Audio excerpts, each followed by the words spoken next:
Engineering শাস্ত্রে তার পারদর্শিতা কোন পর্যায়ে, এটা যে ইঞ্জিনিয়ার না সে কখনো বুঝতে পারবে।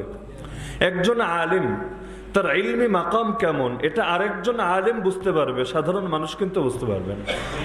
সাধারণ মানুষের চোখে বিবেচনা হবে যে বেশি ভাইরাল, যাকে নিয়ে অনলাইনে আলোচনা সমালোচনা বেশি, মনে হয় সেই সবচাইতে শ্রেষ্ঠ আলেম। কিন্তু ইলমি মাকাম বিবেচনা করে কারো মূল্যায়ন করা, এটা সেই শাস্ত্রে যে যোগ্যতা রাখে না তার পক্ষে কিন্তু সম্ভব না। তো ডাক্তার বলেন, ইঞ্জিনিয়ার বলেন, ড্রাইভার বলেন, শিল্পপতি বলেন, ব্যবসায়ী বলেন, রাজনীতিবিদ বলেন, কোনো ক্ষেত্রেই বাইরের লোক একজন ব্যক্তিকে যথাযথ মূল্যায়ন করতে পারে না। আপনি একজন কৃষক, আপনি একজন জেলে, এখন কৃষিবিদ্যায় আপনার কতটুকু পারদর্শিতা আছে আর একজন কৃষকের চাইতে আপনি কি ভালো না খারাপ, এটাকে আমি বলতে পারবো? কারণ কৃষিবিদ্যায় আমার কোনো ধারণাই নাই। একইভাবে রাসূলুল্লাহ সাল্লাল্লাহু আলাইহি ওয়াসাল্লাম, তিনি কি আমাদের মতো সাধারণ কোনো মানুষ, সাধারণ কোনো দায়ী, সাধারণ কোনো আলেম, সাধারণ কোনো মুবাল্লিগ, সাধারণ কোনো মুজাহিদ? আরে তিনি তো সাধারণ কোনো নবীও না। আল্লাহ তাআলা তাকে বানিয়েছেন ইমামুল আম্বিয়া, সকল নবীর নেতা তিনি, সকল নবীর নবী তিনি, নবিয়ুল আম্বিয়া, যার ব্যাপারে আল্লাহ তাআলা অন্যান্য নবীদের থেকে ওয়াদা নিয়েছেন যে যদি তোমরা নবুয়ত প্রাপ্তির পরও সেই নবীরা দুনিয়াতে পেয়ে যাও, এক নম্বর দায়িত্বই হলো লা তুমিনুন্না বিহি, তার উপর ঈমান আনতে হবে। নিজে নবী হয়েছে তো কি হয়েছে, ইমামুল আম্বিয়ারা যদি পেয়ে যাও, ফখরুর রসুলরা যদি পেয়ে যাও, তার উপর ঈমান যদি না আনো, তাহলে তোমার পরিচয় হবে ফাউলাইকা হুমুল ফাসিকুন, তোমরা ফাসিক বলে বিবেচিত হবে। নবীদের ব্যাপারে আল্লাহ বলছেন, সূরা আলে ইমরানের স্পষ্ট আয়াত। তো যার মর্যাদা সব নবীরে ছাড়ি আর উচ্চাঙ্গে, যার উম্মতের এত মর্যাদা, যাদেরকে আল্লাহ বলেছেন লিতাকুনু শুহাদা আলান নাস, কিয়ামতের দিন দুনিয়ার সব মানুষ, অতীতের সব জাতির ব্যাপারে তারা আল্লাহর সামনে দাঁড়িয়ে সাক্ষ্য দেবে। সাক্ষী তো যে কেউ হতে পারে না, পারে? আরে বলেন না, যে কেউ সাক্ষী হতে পারে? আল্লাহ তাআলা উম্মতকে বলছেন অতীতের সব উম্মতের ব্যাপারে তারা সাক্ষ্য দেবে। কিসের সাক্ষ্য? অতীতের উম্মতের মধ্যে কেউ যদি এই দাবি করেও বসে আমাদের কাছে সুসংবাদদাতা আসে নাই, সতর্ককারী আসে নাই, হেদায়েত আমাদের সামনে স্পষ্ট হয় নাই, নূহ নবী, ইব্রাহিম নবী, ইসমাইল নবী, অমুক নবী, তমুক নবী আমাদের সামনে ক্লিয়ার বার্তা পৌঁছে দিয়ে যায় নাই, এই উম্মত বলবে তোমরা মিথ্যা বলছো। আরে অবশ্যই তোমাদের নবীরা তোমাদের নিকট দ্বীনে হক পৌঁছে দিয়েছেন। জিজ্ঞেস করা হবে তোমরা জানো কেমনে, তোমরা কি দেখেছো? তারা বলবে দেখতে হবে না, আমরা আল্লাহর বাণী দ্বারা জেনেছি, ইমামুল আম্বিয়ার দ্বারা শুনেছি। যেহেতু আল্লাহ তাআলা মিথ্যা বলেন না, যেহেতু আমার নবী ভুল পৌঁছান না, সুতরাং এটা সম্ভবই না যে তোমাদের নবীরা তোমাদের কাছে পৌঁছায় নাই, বরং পৌঁছিয়েছে, এটাই বাস্তব। আর তোমরা সেটা রক্ষা করো নাই, গাদ্দারি করেছো, এটাও বাস্তব। লিতাকুনু শুহাদা আলান নাস, অন্যান্য জাতির ব্যাপারে আমরা সাক্ষ্য দেব। ওয়ায়াকুন আর রাসূল আলাইকুম শাহিদা, আর আমার রাসূল দুনিয়ার সবার ব্যাপারে সাক্ষ্য দেবেন। আল্লাহ তাআলা যার কারণে এতই শ্রেষ্ঠ বানিয়েছেন এই জাতিকে, দুনিয়াতে আসলো সবার পরে, জান্নাতে যাবে। হায়াত কত কম, কিন্তু যাদের হায়াত এত লম্বা, শত শত বছর ব্যাপী যাদের হায়াত, তাদের তুলনায় জান্নাতে চলে যাবে। এমনকি আমার নবীর যেই সকল নাম আল্লাহ নিজে সিলেক্ট করেছেন, এর মধ্যে একটা নামই হলো শাহেদ। শাহেদ মানে হলো সাক্ষী। তাহলে আমার নবীরে আল্লাহ বানিয়েছেন সাক্ষী, তার উম্মতরেও আল্লাহ বানিয়েছেন সাক্ষী। আল্লাহ তাআলা তাদেরকে শ্রেষ্ঠত্ব দিবেন কিয়ামতের দিন গোটা সৃষ্টিজীবের উপর। তো এখন এই নবীর শান আমরা কেমনে বয়ান করব বলেন দেখি? এই নবীর শান বয়ান করতে তো আরেকজন নবী হলেন। শুধু নবী হলেই চলবে না, তিনি তো আর যেই সেই নবী না। মনে করেন ইমাম আবু হানিফার শান বুঝবে কে? ইমাম আবু হানিফার শান বুঝতে চাইলে তারও তো ফিখের লাইনে, আকিদার লাইনে, হাদিসের লাইনে অন্তত আবু হানিফার ধারে কাছে তো পৌঁছতে হবে, না হলে আবু হানিফার লোকে চিনবে কেমনে? ইমাম বুখারী পাড়ার একজন সাধারণ মানুষ অথবা সাধারণ আলিব্বা পড়া একজন হুজুর, সে কি ইমাম বুখারীর শান বুঝবে? যে ইলমে হাদিসে ইমাম মুসলিমের তুলনায় কেন তিনি এগিয়ে, অন্যান্য ইমামের তুলনায় কেন তার শ্রেষ্ঠত্ব, সহিহ বুখারীর কেন এত মর্যাদা, এটা কি শুধু আলিব্বা পড়াতে পারা হুজুর বুঝতে পারবে? সম্ভব কোনো দিন? তা আমার নবীর শান কি, এটা উম্মত দূরের কথা, এটা সাধারণ নবীর পক্ষেও তো বোঝা সম্ভব না। এই শান তো বয়ান করতে পারবেন একমাত্র কে? আল্লাহ। এ কারণে আল্লাহ তাআলা নিজেই কোরআনের মধ্যে ভেঙে চুরে মহব্বতের সঙ্গে সঙ্গে নবীর শান এবং মান বয়ান করে দেন। কারণ তিনি যদি বয়ান না করতেন, এই মানুষটার মর্যাদা আমরা জানতেই পারতাম না। মূল্যায়ন তো পরের কথা। আমরা তো রাসূলের 1400 বছর পর দুনিয়াতে আসলাম।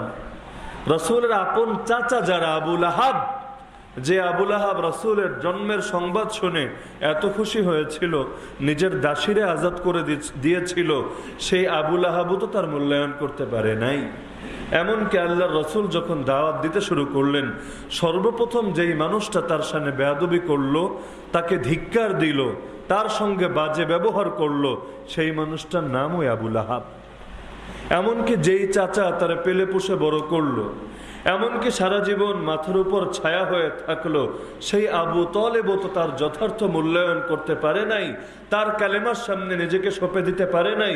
লোকে কি বলবে এটার দিকে তাকিয়ে হেদায়েত গ্রহণ করতে পারে নাই। তা নবীর মুখ থেকে যারা দাওয়াত পেতেন, সকাল সন্ধ্যা যারা নবীরে দেখতেন, আমাদের তো সারা জীবনের তামান্না থাকে, আল্লাহ স্বপ্নযোগে একবার হলেও নবীর দিদার নসিব করো। আয় আল্লাহ, অন্তত একবার নবীর রওজা জিয়ারত করার তৌফিক দিও, সেই রওজায় গিয়ে সালাত এবং সালাম পেশ করার তৌফিক দিও। সারা জীবনের দিলের তামান্না থাকে এটা। এমনকি কখনো যদি আল্লাহ সেই তৌফিক দেন, জীবনটারে কামিয়াব মনে হয়।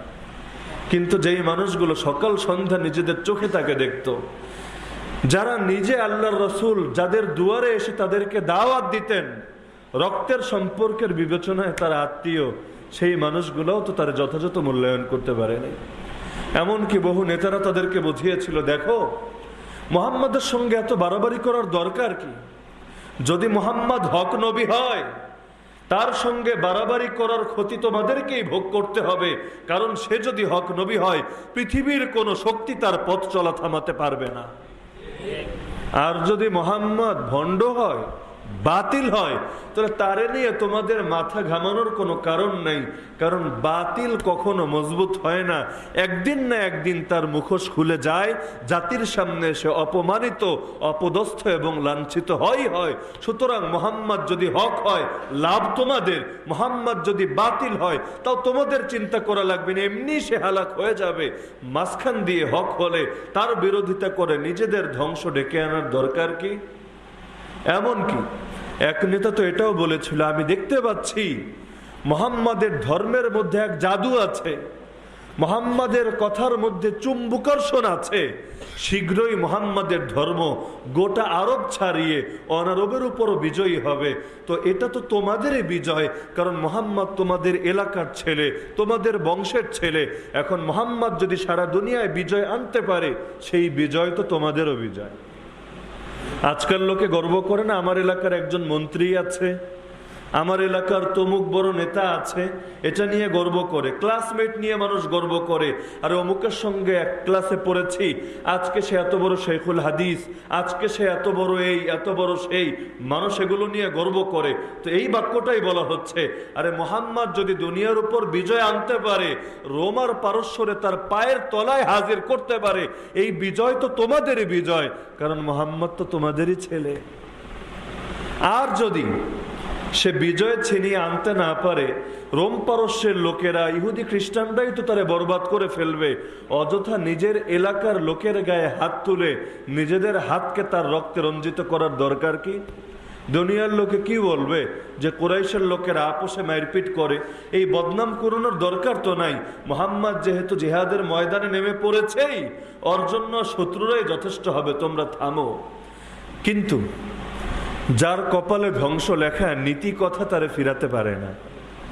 আবু জাহাল যখন গিয়েছিল বদরের ময়দানে, বহু লোক করে বুঝিয়েছিল, দেখ আবু জাহাল যুদ্ধ করার দরকার নেই। কেন? কারণ তুই যেই নিয়তে যুদ্ধ করতে বের হয়েছিল, ওই কাম শেষ। তুই তো বের হয়েছিলি ব্যবসায়ী কাফেলারে বাঁচানোর জন্য। কারণ আবু সুফিয়ানের নেতৃত্বে ব্যবসায়ী কাফেলা গিয়েছিল শাম দেশে। তাদের নিয়ম ছিল, আরব থেকে মাল নিয়ে যেত শামে, শাম দেশে বিক্রি করে আবার শামের মাল কিনে এনে হাজির করত তারা আরবে। এভাবে ইম্পোর্ট এক্সপোর্টের ব্যবসা করত তারা।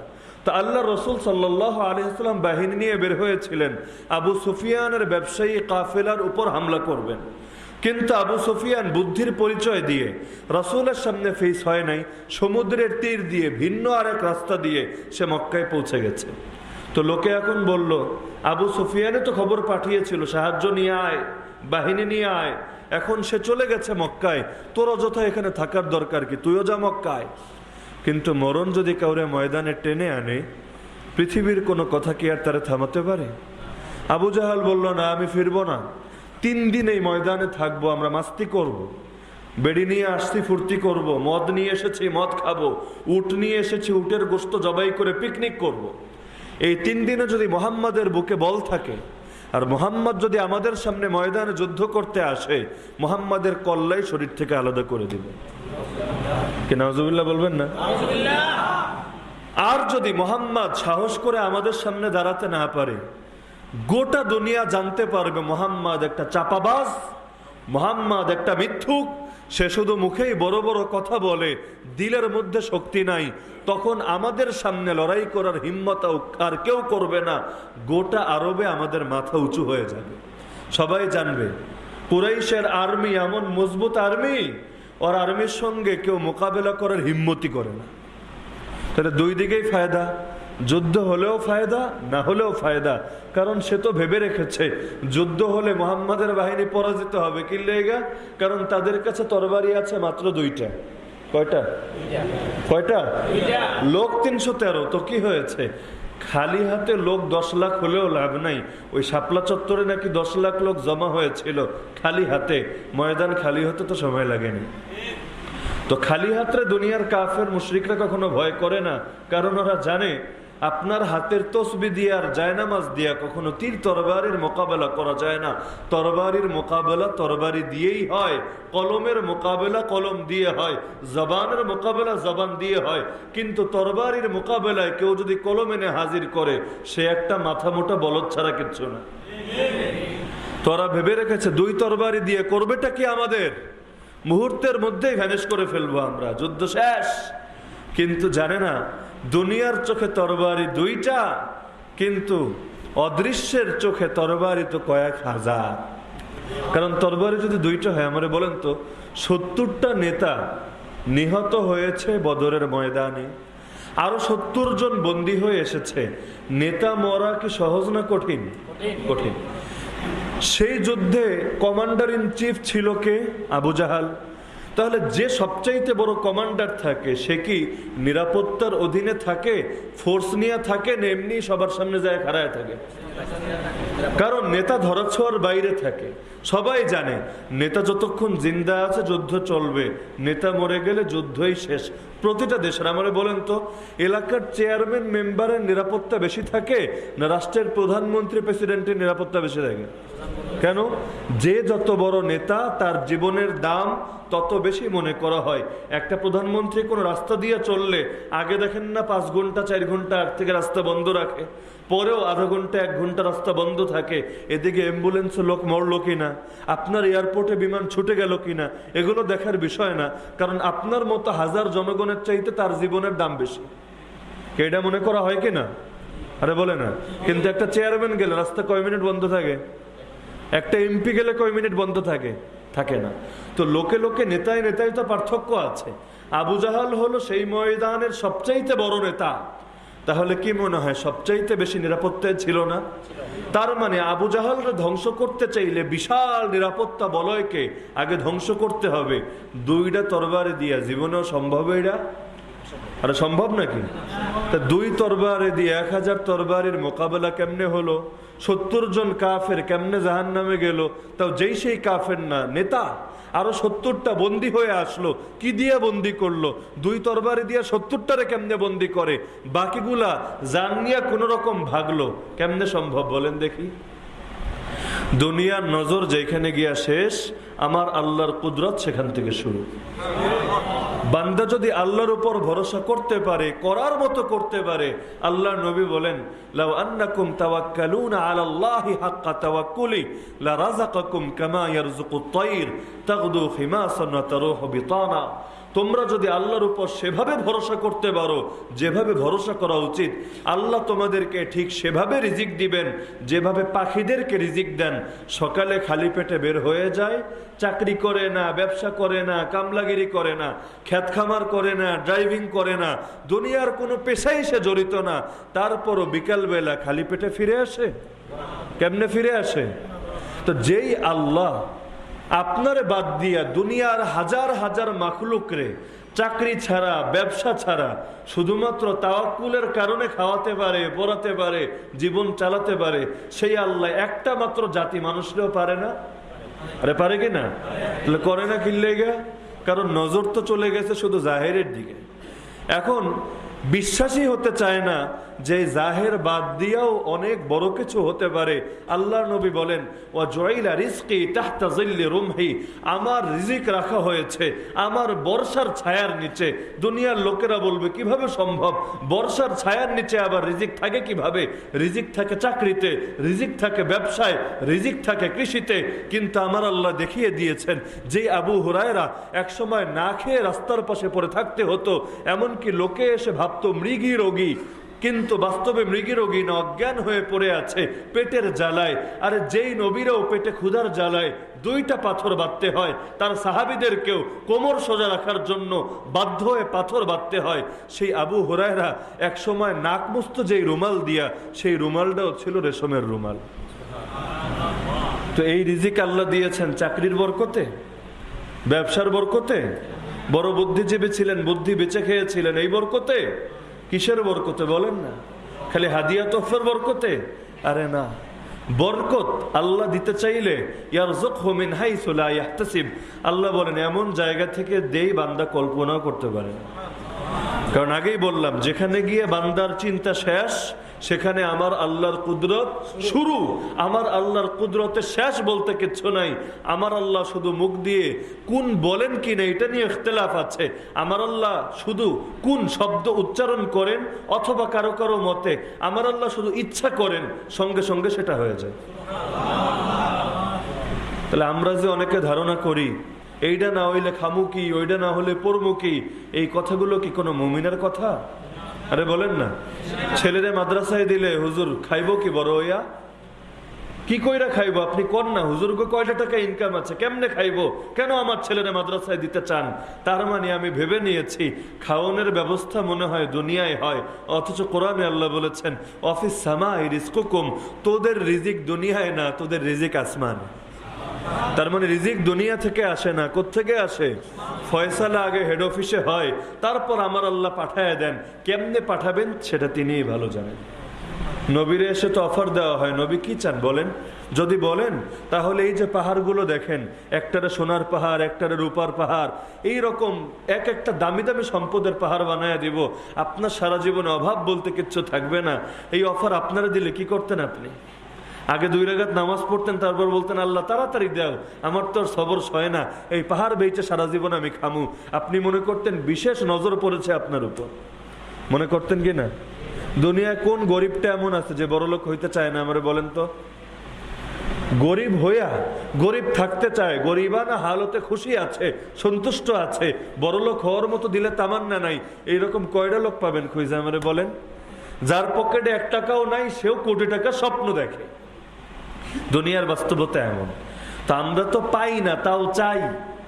নবীর সামনে এনে হাজির করা হচ্ছে, নবী বলেন আমার লাগবো না, আমি তো এইটা পছন্দ করি, একদিন খাবো, শুকরিয়া আদায় করব, আরেকদিন না খেয়ে থাকবো, সবর করব। শুকরিয়ার দ্বারাও আল্লাহ খুশি, সবরের দ্বারাও আল্লাহ খুশি। 2 তরিকে আমি আল্লাহরে খুশি করতে চাই। আমি খেয়েও খুশি করতে চাই, না খেয়েও খুশি করতে চাই, আলহামদুলিল্লাহ বলেও খুশি করতে চাই, ইন্না লিল্লাহ বলেও খুশি করতে চাই। এমনকি নবী আল্লাহর কাছে দোয়া করেন, আল্লাহুম্মা আহিনি মিসকিনা, আয় আল্লাহ যতদিন বাঁচাবা মিসকিন হিসাবে বাঁচাও। ওয়া আমিতনি মিসকিনা, যখন মরণ দিবা মিসকিন হিসাবে মরণ দাও। ওয়াহশুরনি ফি জুমরাতিল মাসাকিন, আয় আল্লাহ কিয়ামতের দিন মিসকিনের দলে হাসর করাও।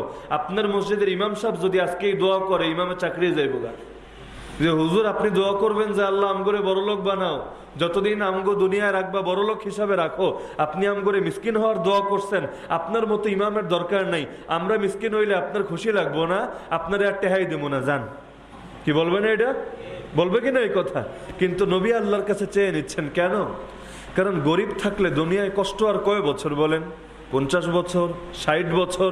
কিন্তু কিয়ামতের দিন যখন আল্লাহ ধনীর 500 বছর আগে আপনার জান্নাতের টিকিট দিয়ে দিবে, দিলটা এত খুশি হয়ে যাবে, মনে হবে আল্লাহ কেন আরো গরিব বানাইলাম। সেই 500 বছর আবার দুনিয়ার হিসাবে 500 বছর না, আখেরাতের একদিন সমান সমান দুনিয়ার 1000 বছর। তো একদিন সমান যদি 1000 বছর হয়, এক বছর সমান কয় লাখ কয় কোটি বছর আপনি হিসাব করেন। এবার 500 বছর সমান কত মিলিয়ন বিলিয়ন বছর হিসাব করেন। তো ধনীরা হাসরের ময়দানে হিসাব দিতে দিতে দিতে দিতে দিতে দিতে ওর জান যাবে পানি হইয়া, আর এই সময় আপনি জান্নাতে বসে হরনিয়া মজা করবেন। তো ওই সময় আপনার হিংসা হবে না যে এই গরিবগুলা চোখের সামনে দিয়ে জান্নাতে যাবে? আপনার মনে চাইবো না আল্লাহ আমিও যদি গরিব হইতাম কত না সহজ হইতো। প্রতিটা পয়সার হিসাব দিয়ে আপনারা জান্নাতে যেতে হবে। নেয়ামত পেলেই তো শেষ না, প্রতিটা নেয়ামতের হিসাব দেওয়ার আগে এক চুল পরিমাণ সামনে আপনি অগ্রসর হতে পারবেন না। আর আল্লাহ যদি কারো কাছে হিসাব চায়া বসেন, ওই বান্দার হিসাব দিয়ে জান্নাতে যাওয়া আর সম্ভব না। কি মনে করেন জীবনে কয় কোটি টাকা কামাই হয়েছে, কয় লাখ টাকা খেয়েছেন? যদি প্রত্যেকটা পয়সার হিসাব চাই, দুদক যদি হিসাব চায়, দুনিয়া দুর্নীতি দমন কমিশন, অনেকের ঘুম হারাম হয়ে যায় না? আরে যায় কি না? তো এইটা তো দুনিয়ার দুদক, যার নজরে অনেক সময় ফাঁকি দেওয়া সম্ভব, কিন্তু কিরামান কাতিবিন রে কেমনে ফাঁকি দিবেন? সব কিছু তো রেকর্ড করা আছে, ক্লিপগুলো সংরক্ষণ করা আছে। একটা হিসাব যদি উল্টাপাল্টা দিতে চান, আল্লাহ মুখটারে বন্ধ করে দিবেন। এবার হাতে কথা বলবে, পা কথা বলবে, চোখ কথা বলবে, মাথা কথা বলবে, প্রত্যেককে হিসাব দিবে। আল্লাহ এই যে এই হাতটা দিয়া আমি তো চাই নাই, সে আমার এই এই গুনার কাজে ব্যবহার করেছে, আল্লাহর চাইরো না। আমার নবী মুহাম্মদুর রাসূলুল্লাহ সাল্লাল্লাহু আলাইহি ওয়াসাল্লাম তার যথার্থ শান বয়ান করা আমাদের পক্ষে সম্ভব না। তো নবীর জীবনের দুইটা দিক, একটা হলো তার ফজিলতের দিক, এটা পুরোপুরি অনুভব করো আমাদের সাধ্যের বাইরে, আর একটা হলো তার অনুসরণ করার দিক। আমার আল্লাহ এই দিকটাকে এত বেশি স্পষ্ট রেখেছেন, নবীর ঘরোয়া আলাপ, নবীর বাথরুম পর্যন্ত কেমন ছিল এটা আল্লাহ ক্লিয়ার করে দিয়েছে। আমার নবী কোন পা দিয়ে বাথরুমে যেতেন জানেন না? কোন পা দিয়া বাথরুম থেকে বের হতেন জানেন না? কি দোয়া পড়তেন জানেন না? ঢেলাকুলো কয়টা ব্যবহার করতেন, কেমনে করতেন জানেন না? স্ত্রী সহবাস কেমনে করতেন, দোয়া কি পড়তেন জানেন না? এরপরে গোসল করলে কেমনে করতেন, উজু করলে কেমনে করতেন, কেমনে ঘুমাতেন, কেমনে খেতেন, এমন একটা জিনিসের নাম বলেন যেটা জানি না। আমার আল্লাহ এভাবে স্পষ্ট করে দিয়েছেন। কোরআনের এক একটা আয়াত যেমন হেফাজতে রেখেছেন, আমার নবীর প্রত্যেকটা আদর্শরে আমার আল্লাহ হেফাজত রেখেছেন। আমরা যদি না জানি এটা আমাদের গাফলতি, আল্লাহ স্পষ্ট রাখেন নাই। আপনি দিনের শুরু করেন কি দিয়া, দিনের শেষ করেন কি দিয়া, পুরো দিনটারে এক পাল্লায় রাখেন, নবীর পুরো দিনটারে এক পাল্লায় রাখেন, একটা দিকও নবীর অস্পষ্ট নাই, এখন অনুসরণ করেন না, সেটা আপনার গাফলতি। যেমন আমাদের অনেকের দিন শুরু হয় সকাল 8টায় 10টায়, স্বাভাবিক এটা না? বেশিরভাগ লোকের, যারা বেশি বুজুর্গ এদের শুরু হয় ফজরের নামাজের সময়। নবীর দিন শুরু হতো কখন? তাহাজ্জুদের সময়। রাত্রের যখন শেষ তৃতীয়াংশ হতো, যেই সময়ের ব্যাপারে বলা হচ্ছে আল্লাহ দুনিয়ার আসমানে নেমে আসেন, সেই সময় আমার রাসূল ঘুম থেকে জাগতেন না, জেগে কি করতেন? ঘড়ি দেখে অ্যালার্মটা বন্ধ করে আবার ঘুমায় পড়তেন, বাথরুম থেকে আইসা আবার বউরে জোড়ায় শুয়ে পড়তেন। কি করতেন? আরে বলে না, কি করতেন? নামাজে দাঁড়ায় যেতেন। প্রথমে ঘুম থেকে জাগার দোয়া পড়তেন, এরপর যে মাসনুন দোয়াগুলো আছে পাঠ করতেন, সুন্দর করে উজু করতেন, দাঁড়ায় নামাজ পড়তেন। এত লম্বা নামাজ, নবীর পা ফুলে যেত। আপনার জীবনে কি একটাবার এমন হয়েছে যে আপনি নামাজ পড়ে পা ফোলাতে পেরেছেন? তারাবি 1 ঘন্টার জায়গায় যদি কোনোদিন 1 ঘন্টা 10 মিনিট হয়ে যায়, হাফিজ সাহেবের খবর হয়ে যায়, হুজুর আগের দিন তো 4G গতিতে পড়ছিলেন, আজকে গতি 3G নাইমে আসলো কেন? নেটওয়ার্কের স্পিডে তো কমে গেল কি লেগা? অমুক মসজিদে আগে শেষ হয়, আপনার দেরি হয় কেন? হিসাব দিতে হবে, না হলে কিন্তু হাদিয়া দিব না। কি মনে হয় এসব হয় না? এটি অনেক সময় হাফিজ সাহেব পরের বছর দাওয়াত পায় না কেন? অনেক স্পিডে পড়তে পারে না। স্পিডে এমন জোরে পড়বে, প্রথম অক্ষর বুঝবেন, লাস্ট অক্ষর বুঝবেন, আল্লাহু আকবার, ব্যাস তখন আপনি টের পাবেন। এতে খুশি। কার আগে কে পড়তে পারে? 2 হাফিজ সাহেব থাকলে, যেই হাফিজ সাহেব তাড়াতাড়ি পড়ে আর উপর খুশি সবাই, বিশেষ করে মুরব্বীরা খুশি। মন খারাপ করেন না। বিশেষ করে মুরব্বীরা খুশি যে একটু যাক, একটু ইসলামটা সহজ হয়েছে, বেশি ঝামেলা হয় নাই, এবার বাড়িতে যাই একটু টিভি দেখান যাইব। কি করে বাঙালি? 10টার সময় কেউ ঘুমায়? এই যুগে 10টায় কেউ ঘুমায়? বাসায় যায় কি করে? টিভি দেখে, গল্প গুজব করে, অথবা এমনি ফাও টাইম নষ্ট করে। এতে তার দিলে কষ্ট লাগে না, কিন্তু নামাজ একটু লম্বা হলে তার দিলটা ফাইডা যায়। তাহলে আল্লাহ নবী সাল্লাল্লাহু আলাইহি ওয়াসাল্লাম নিয়মিত নামাজ পড়তে পড়তে তার পা ফুলে যেত। আমার সারা জীবনে একটাবার এটা হয় নাই। এখন নবীর সঙ্গে আমার মিললটা কেমনে বলেন তো? জীবনে অন্তত একটাবার হলেও তো বলতে পারতাম, যাক নবীর একটা সুন্নতের উপর আলহামদুলিল্লাহ আমার পুরো আমল আছে, আমি পরিপূর্ণ আশেক হতে পেরেছি। কারণ যে যারে মহব্বত করে সে তারে অনুসরণ করে। দুনিয়ার মধ্যে এই যে দেখবেন পোলাপান যুবকরা কোনো এক নায়করে মহব্বত করে, এখন চুল কাটে তার মতো, চেহারা রাখে তার মতো, এমনকি পোশাক আশাক পরে তার মতো। এক খেলোয়াড়ের মহব্বত করে, এখন খেলোয়াড়ের মতো কইরা খেলতে চায়। এক শিল্পীরে মহব্বত করে, তার মতো কইরা গজল বা গান গাইতে চায়। তো দুনিয়ায় মহব্বতের তাকাজা হলো আপনি যারে মহব্বত করেন তার অনুসরণ করবেন। এটাই স্বাভাবিক কিনা? স্বাভাবিক না এটা? বাংলাদেশে দেখবেন অনেক সময় ওই বক্তাদের অনেক ভার্সন বাইর হয়। বাংলাদেশে এরকম দেখবেন পোস্টারে দ্বিতীয় মামুনুল হক, তৃতীয় কুয়াকাটা, চতুর্থ আব্বাসী, পঞ্চম এইটা, এরকম অনেকে নাম ব্যবহার করে। পোস্টারেও লিখে দেওয়া হয় অমুক দ্বিতীয় মামুনুল হক। তার মানে কি? যে সে মামুনুল হক সাহেবের এত মহব্বত করে, এখন তার স্টাইল অনুসরণ করেছে। এখন মামুন সাহেবের ফ্যান ফলোয়ার যারা যারা তার দাওয়াত দেওয়ার সিরিয়াল পায় নাই, তারা এখন এই 2 নম্বর ভার্সনটা নিয়ে সন্তুষ্ট থাকার চেষ্টা করে। তো যেটা বলছিলাম যে মহব্বতের তাকাজা হইল এইটা, আপনি যারা মহব্বত করেন তার অনুসরণ করবেন। তো নবীরে কেমন মহব্বত করেন যে সারা জীবনে একটাবার ইচ্ছা হইল না এই কামটা কইরা দেখি। এরপর নবী সাল্লাল্লাহু আলাইহি ওয়াসাল্লাম কিভাবে খাবার খেতেন? নবী জীবনে হেলান দিয়ে খান নাই।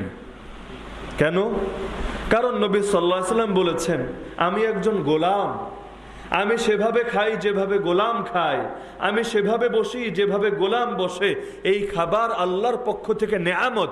আরে খাবার কোন জিনিস দেখার বিষয় না, কে পাঠিয়েছেন দেখার বিষয়। দুনিয়ায় বলেন উপহার কখনো ছোট হয় না। একটা কলম দিল, আরে ভাই উপহার তো জিনিস, কলম এইটা দেখো না কে দিল, কিসের কারণে দিল, তুমি এইটা দেখো। মানুষ মহব্বতের জিনিসগুলোর যত্নের সাথে সংরক্ষণ করে। তো এই খাবার এইটা কি আপনার সৃষ্টি না আল্লাহর সৃষ্টি? এইটা কি আপনি নিজের শক্তিতে পেয়েছেন না আল্লাহ দিয়েছেন? তা আল্লাহ দিয়েছেন, আল্লাহর জিনিসে আপনি কদর করবেন। এই কারণে আরে খাবার কি দেখার বিষয় না, পান্তা ভাত হোক, বিরিয়ানি না পান্তা ভাত, কিন্তু দিয়েছেন কে? আল্লাহ। যিনি দিয়েছেন তিনি তো দামি, তার ছোট্ট উপহারও দামি। আমার জন্য যেটা কল্যাণ আমার আল্লাহ সেটাই দিবেন। আল্লাহ কখনো বান্দারে ঠকায় না। দুনিয়া বাপ মাই তো ঠকায় না, তাও যদি তর্কের খাতিরে মানি কোনো বাপ বাচ্চারে ঠকিয়েছে এটা সম্ভব, কিন্তু কোনোদিনও এটা সম্ভব না আল্লাহ তার বান্দারে ঠকিয়েছে। আমার আল্লাহর অভিধানে জুলুম বলতে কোনো শব্দ আছে? আল্লাহ কোনোদিন বিন্দু পরিমাণ জুলুম করেন কারো উপর? কেউ যদি কোনোদিন মুখ দিয়ে বলে আল্লাহ জুলুম করেছে সে কাফের। অনেক সময় গ্রামের মহিলারা বলে আল্লাহ কার কাউরে পাইল না, আমার পোলাডারে আল্লাহ মরণ দিল, নাউযুবিল্লাহি মিন যালিক। এই কথা বললে সঙ্গে সঙ্গে সে আর মুসলমানই থাকবে না, কাফের হয়ে যাবে। আল্লাহর কাউরে পাইল না, আমারই ক্যান্সার দিল, আমারই এত বড় রোগ দিল, কি করলাম আমি আল্লাহর কি ক্ষতিটা করছি, আল্লাহ আমার এটি দিল, নাউযুবিল্লাহি মিন যালিক। তার মানে সে বলতে চায় আল্লাহ অপরাধী, আল্লাহ জালেম, আল্লাহ এমন কিছু করেছে যেটা করা উচিত হয় নাই। অথচ আল্লাহ যা করেন বান্দার না খারাপের জন্য করেন। আল্লাহ দুনিয়াতে যে গরিব বানিয়েছেন কাউরে, বড়লোক বানিয়েছেন কাউরে, যারে গরিব বানিয়েছেন তার কল্যাণের জন্যই বানিয়েছেন। সে বড়লোক হলে এটা তার জন্য ক্ষতির কারণ হতো। তো আল্লাহ রসুল সাল্লাল্লাহু আলাইহি ওয়াসাল্লাম কখনো হেলান দিয়ে খেতেন না। আমাদের কয়জন এমন আছে যে কখনো হেলান ছাড়া খায়? বহু লোক তো এমন খাবার খাই তার স্টাইলে হলো হেলান দিয়া। তা বিনয়টা কিভাবে প্রকাশ পায়? আল্লাহ রসুলকে জিজ্ঞেস করা হলো আপনার এত লম্বা ইবাদত করার দরকার কি? আল্লাহ আপনার আগের গুনাহ মাফ করে দিয়েছেন, পরের গুনাহ মাফ। আমাদের তো অনেকের হালত এমন, আরে আমার এত ইবাদত বন্দেগীর দরকার নেই, আমি তো মোটামুটি কামেল বান্দা হয়ে গেছি। ইবাদত তো করবে সাধারণ মানুষ যারা অনেক পাপ টাপ করেছে। বহু লোকের এমন ধারণা নাই। ওই মাজারে মাজারে এক শ্রেণীর ভণ্ড পীর আছে, এরা হলো নামাজের টাইমে নামাজ পড়ে না, রোজা রাখে না, গাঞ্জা টাঞ্জা খায়, দেখেন নাই? ওই শাহজালাল মাজারে গেলেও পাবেন, যে কোনো মাজারে গেলে পাবেন গাঞ্জাখোর, কিন্তু মুখ দিয়া খুব মারেফতের কথা বলবে আমি আশিক রাসূল। আমাদের এইসব নামাজ টামাজ লাগে না, এই শরীয়ত তো হইল সাধারণ মুসলমানের লাইগা। আর যারা কামেল মুসলমান তাদের জন্য হইল তরিকত, তাদের জন্য হাকিকত, তাদের জন্য মারেফত, তাদের শরীয়ত মানা লাগে না। আছে না এক শ্রেণী? আরে আছে কি না? অথচ শরীয়তের বাইরে তো কেউ থাকতে পারে না। একজন নবীরও তো শরীয়ত মেনেই থাকতে হয় না? আরে থাকতে হয় কি না? যদি নবীও এমন কিছু করেন যেটা তার শান বিরোধী, আমার আল্লাহ দুনিয়াতে পানিশমেন্ট দিয়ে দেন। ইউনূস আলাইহিস সালাম তিনি রাগ করে যাতায়াত শুরু করলেন, নৌজনে আরোহণ করলেন যে এই সম্প্রদায়ে থাকবো না, আমি চলে যাব। আমার আল্লাহ সেখানে পানিশমেন্টের ব্যবস্থা করেন নাই। হ্যাঁ, এটা এই কারণে না এটা তার উপর আযাব, বরং হাসানাতুল আবরার সাইয়্যাতুন লিল মুকাররাবিন। কাছের লোকদের সাধারণ বিষয়ে মানুষ অনেক সময় অপরাধ হিসাবে দেখে, যেটা দূরের লোকের বিবেচনায় কোনো অপরাধী না। আল্লাহ তাআলা নবীদেরকে অনেক সময় যেই কারণে তিরস্কার করেন, ওই সমস্ত কারণে আমাদেরকে তিরস্কার করলে দুনিয়াতে এতদিন বাঁচতাম না, কবে আযাব খাইয়া ধ্বংস হয়ে যেতাম। আপনি একটাবার দেখেন, অতীতে বিভিন্ন জাতি আল্লাহ ধ্বংস করেন নাই আযাব দিয়া। যেই পাপের কারণে অতীতে বিভিন্ন সম্প্রদায়কে আল্লাহ পুরো জাতিরা ধসিয়ে দিয়েছেন, একটাবার এই যুগের সঙ্গে মিলিয়ে দেখেন এমন কোন পাপটা বাকি আছে যেটা এই যুগে করে না। এক জাতির আল্লাহ ধ্বংস করলেন, শুআয়ব আলাইহিস সালামের জাতি। কেন? মাপে কম দিত। এই যুগের ব্যবসায়ীরা মাপে কম দেয় না? লূত আলাইহিস সালামের জাতিরে আল্লাহ ধ্বংস করলো কেন? ওরা সমকামিতা করত। এই যুগে তো রাষ্ট্রীয়ভাবে সমকামিতারে প্রমোট করা হয়, এর পক্ষে বিভিন্ন ধরনের দালালি করা হয়। তাহলে এমন একটা পাপও আপনি খুঁজে পাবেন না যেটা অতীতে হতো এই যুগে হয় না, বরং আরো বেশি হয়। এগুলো নিয়ে গর্ব করা হয়। অতীতে অনেক পাপ গোপনে করত, প্রকাশ্যে লজ্জা পেত, এখন প্রকাশ্যে করা হয়। এমনকি এটাকে স্বাধীনতা বলে প্রচার করা হয়। আরে বনি ইসরাইল নবীদের সঙ্গে বেয়াদবি করত, আল্লাহ বহুবার তাদেরকে শাস্তি দিয়েছেন। এই যুগে নবীরা গালি দেওয়ারও স্বাধীনতা বলে প্রচার করা হয়। তো কোন জিনিসে আমরা পিছিয়ে আছি? আপনি বলবেন যে জাহিলি যুগে মেয়ে বাচ্চা হইলে জ্যান্ত দাফন করতো, শুনেন নাই আপনারা? এই যুগে মেয়েরাও করে ছেলেরাও করে, দুনিয়া আসার আগেই প্যাডের মধ্যে মারে। কেমনে?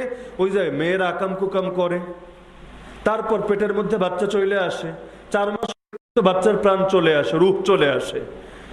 এই 4 মাস বাচ্চার হওয়ার পর কেউ যদি বাচ্চারে মেরে বাচ্চারে সেই ভ্রূণ অবস্থায় হত্যা করে, তাহলে একটা জ্যান্ত মানুষরে হত্যা করলে তার যে অপরাধ হবে, পেটের মধ্যে হত্যা করলে একই অপরাধ হবে। কিন্তু বাংলাদেশে গত কয়েক বছরে আপনি পরিসংখ্যান যাচাই করে দেখেন, কত হাজার না লাখ লাখ ভ্রূণকে এভাবে হত্যা করা হয়েছে।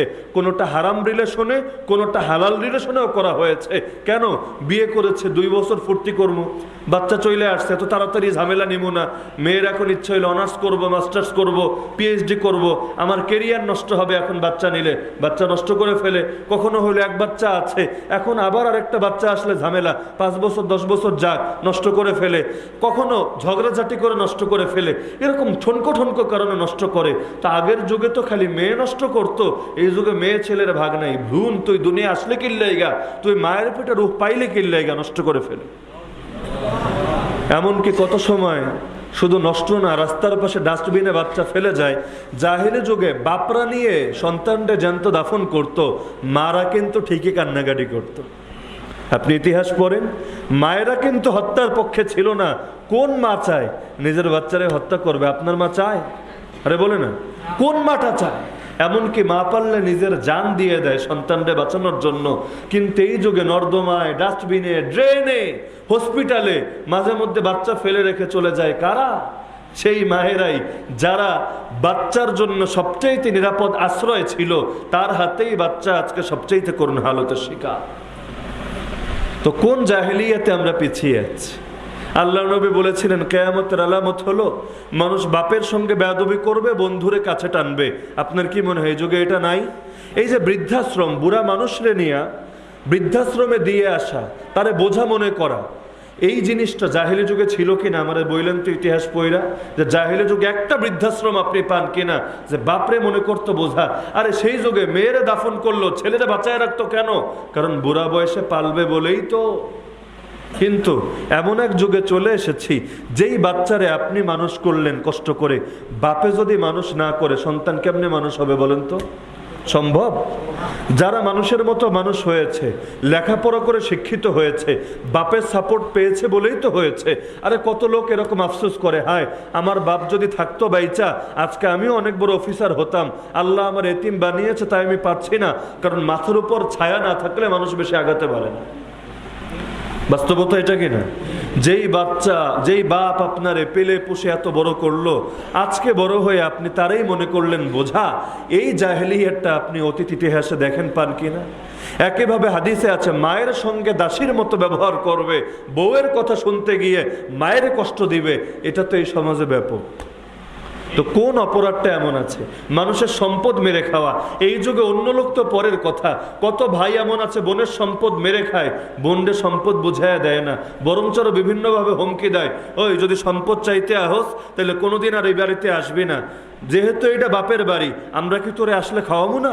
তোর কি বিপদে পাশে থাকবো না? এখন তোর যদি মনে হয় যে 2 কানা জমি নিলেই তুই লাভবান হবি, তো যা লইয়া যা, আর কোনোদিন মুখ দেখাবি না। এমনভাবে তাকে ইমোশনাল ব্ল্যাকমেইল করে। এখন বেচারি ভাবে তো ঠিক আছে, আমার জমি না পাইলে নাই, অন্তত বাপের বাড়িতে আসার একটা রাস্তা তো খোলা থাকবে। দুনিয়াতে একটু জমি মাইরা খাইলো, ভাবলো খুব লাভবান হয়ে গেল, কিন্তু কেয়ামতের দিন হাদিসে আছে, কেউ যদি একটু জমিও কারো মাইরা খায়, আল্লাহ এটারে বহুগুণ বড় এবং ওজনদার বানায়া কেয়ামতের দিন গলায় ঝুলাইয়া দিবেন। দুনিয়াতে মানুষ অনেকে আছে জাকাত দেয় না, জাকাত দিলে মাল কইমা যাবে। অথচ জাকাত 2.5% না দিলে পুরো সম্পদটাই কালো টাকা হয়ে যায়।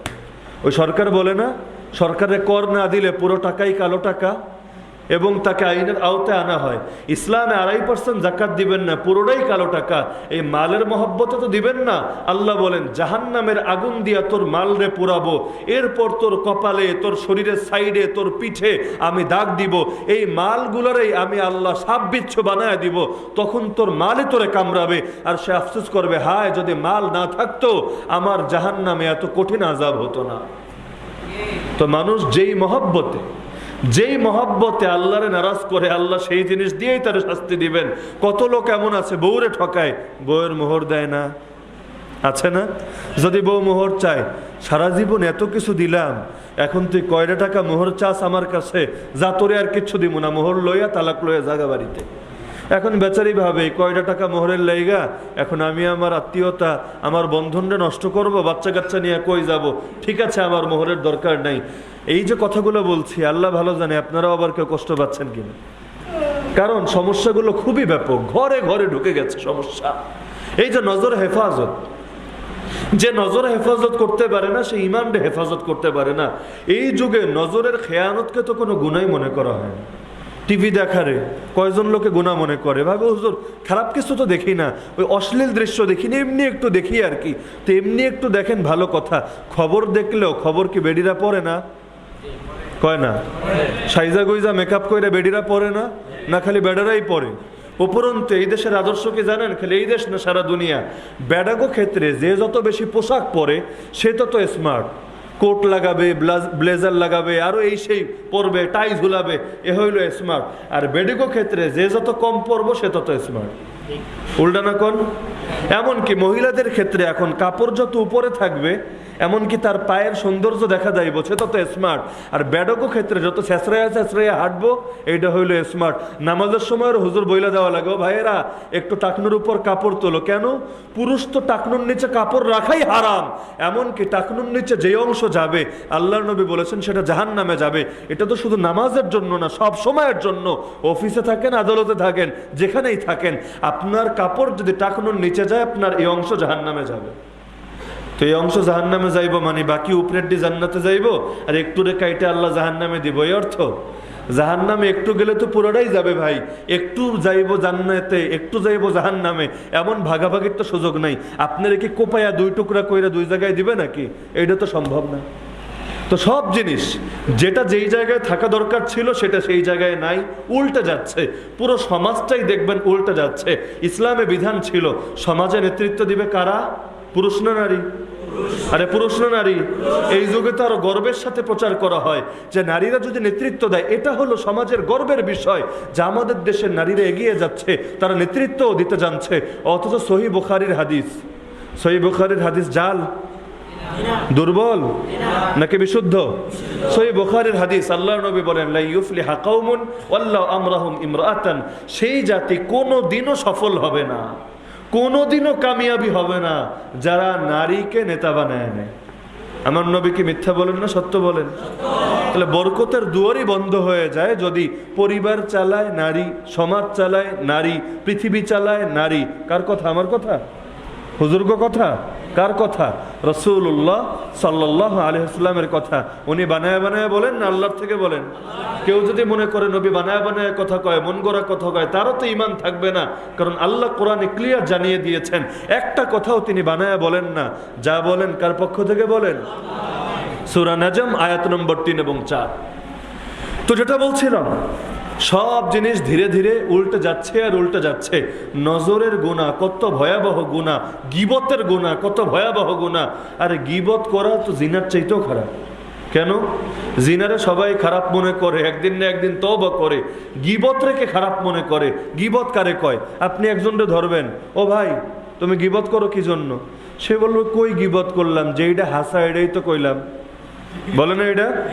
যেইটা হাসা এটাই তো কইলাম। তার মানে মিসামাত মাতলে হয় গীবত, আর হাসামাত মাতলে এটা কি তাইলে? এটা কোনো অপরাধ না।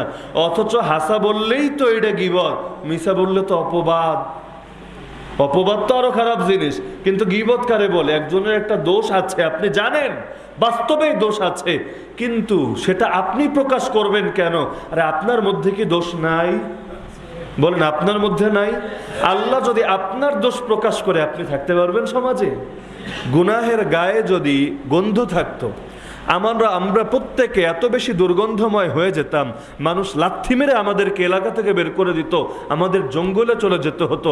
আল্লাহর বড় দয়া যে আল্লাহ আমাদের গুনাহের উপর পর্দা ফেলে রেখেছেন। তো এখন আপনি আরেকজনের গুনাহ নিয়ে টানাটানি করেন, কিয়ামতের দিন আল্লাহ যদি আপনার গুনাহ নিয়ে একটা টান মারে, জাহান্নাম ছাড়া তো আর কোনো উপায় থাকবে না। হাদিসের মধ্যে আছে, কেউ যদি তার মুসলমান ভাইয়ের দোষ প্রকাশ করে তাকে অপমানিত করে, আল্লাহ তারে অপমানিত করে ছাড়বেনই। এমনকি সে যদি ঘরের কোনায় লুকায় থাকে, সেখানেও আল্লাহ তারে অপমান করবেন। আর কিয়ামতের ময়দানে গোটা সৃষ্টিজীবের সামনে অপমান তো আছেই। আজকে এক চায়ের দোকানে 5 জন লোকের সামনে তারে আপনি খাটো করছেন, তার মর্যাদা নষ্ট করছেন। কিয়ামতের দিন কোটি কোটি কোটি মানুষের সামনে আল্লাহ আপনার চেহারা খুলে দিবেন, আল্লাহ আপনার পাপ প্রকাশ করে দিবেন। দুনিয়ার সবাই তখন আপনার থুতু দিবে। আপনার পরিণতি কি হবে? তো গীবতের গুনাহ বলেন, চোখের গুনাহ বলেন, গুনাহগুলো এমন, এক একটা গুনাহ এক একটা সাপের মতো। একটা সাপের কামড়ে মানুষকে ধ্বংস করার জন্য যথেষ্ট। কবিরা গুনাহ, প্রতিটা কবিরা গুনাহ এক একটা সাপ। একটা কবিরা গুনাহই আপনারা জাহান্নামে নেওয়ার জন্য যথেষ্ট, যদি তওবা না করেন, যদি আল্লাহ ক্ষমা না করেন। জাস্ট একটা, 2টা লাগবে না, একটা কবিরা গুনাহ। মিথ্যা বলা, এটা কি সগীরা গুনাহ না কবিরা গুনাহ? গীবত করা সগীরা না কবিরা? হিংসা করা সগীরা না কবিরা? জিনা করা সগীরা না কবিরা? জিনা খালি লজ্জাস্থান দিয়ে হয় না, চোখ দিয়েও জিনা হয়।